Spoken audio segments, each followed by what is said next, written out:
ভাইয়ের বিয়ে, আমি সেই বিয়েতে যাবো না? অবশ্যই যাবো। কি বলতেছিস তুই? বিয়েটা তোর সাথে হওয়ার কথা ছিল, ওরা এখন অন্য মেয়ের সাথে বিয়ে দিচ্ছে। কি করে ভাবলো এই বিয়ে খেতে আমরা যাবো? ঠিক আছে, তোমাদের কারো যাওয়া লাগবে না, কিন্তু আমি তো মাস্ট যাচ্ছি, কারণ আমি অনেকদিন বিয়ে খাই। তিন্নি আপু, হ্যালো তিন্নি আপু। হ্যালো কে? আমি আসতেছি। কি বলো, সত্যি সত্যি তুমি আসতেছো? হ্যাঁ, আমি সিএনজি তে এখন কিছুক্ষণের মধ্যে পৌঁছে যাবো। কিসের গুড নিউজ? তিন্নি আপু আসতেছে। ও, তোমার চয়েস না ভালো না, বুঝছো? চয়েস ভালো না মানে? তিন্নি আপুর মতো এত সুন্দর একটা মেয়েকে বিয়ে না করে করতেছো কোথাকার কোন মেয়েকে? দেখ, ওই মেয়েটা দেখতে যথেষ্ট সুন্দরী। দেখবো না, বিয়ের দিন দুজনকে পাশাপাশি দাঁড় করিও, কাকে বেশি সুন্দর লাগে। মনে হয় তিন্নি আপু চলে এসেছে। কনগ্রাচুলেশনস ভাইয়া, তোমার মেয়ের 7 দিন আগেই চলে আসছি।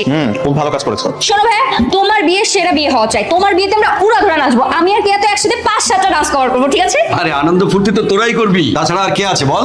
1 2 3 4।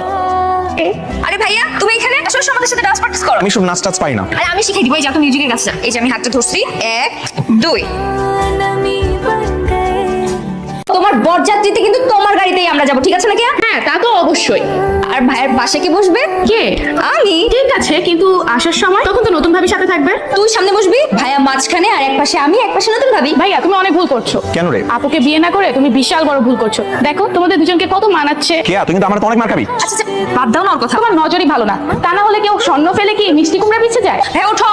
আরে উঠো না। এত সকালবেলা তুমি এখানে? আরে সকাল মানে কয়টা বাজে তোমার খেয়াল আছে? আজ বাদে কাল তোমার বিয়ে, কত কাজ আছে বিয়ে বাড়িতে। ওঠো ওঠো ওঠো। কই ছিলে তুমি? যে কখন থেকে তোমাকে ফোন করছি, কি নিয়ে এত ব্যস্ত ছিলে শুনি? আমি ফ্রেশ হচ্ছিলাম। তুমি তো মাত্র দুবার কল দিয়েছো। ও, 2বার ফোন দেওয়া তোমার কাছে মাত্র মনে হইতেছে? সরি সরি, বলো কি বলবা? আমাদের না শপিং এ বের হওয়ার কথা ছিল। এই তো আমি অলমোস্ট রেডি হয়ে গেছি, এখনই বের হবো। তুই যাবি? অবশ্যই যাবো, কারণ তুমি তো বলো আমরা যদি না যাই তোমাকে ফকির করে ছেড়ে দিবে। আর কে যাবে? আমি আর তিনি আপু। তিনি যাবে আমাদের সাথে? আমি বলে 100% যাবে। কত সাচ্ছিল তোকে আমি এবারে বলতে ওই গাধাটা আমার সব শেষ করে দিল। আরে চাচ্ছি, এসব নিয়ে মন খারাপ করতে আছে নাকি? এগুলো আল্লাহ যার সাথে যার ভাগ্যে লিখে রাখে তার সাথেই হয়। মন খারাপ করো না, দেখবা নতুন ভাবি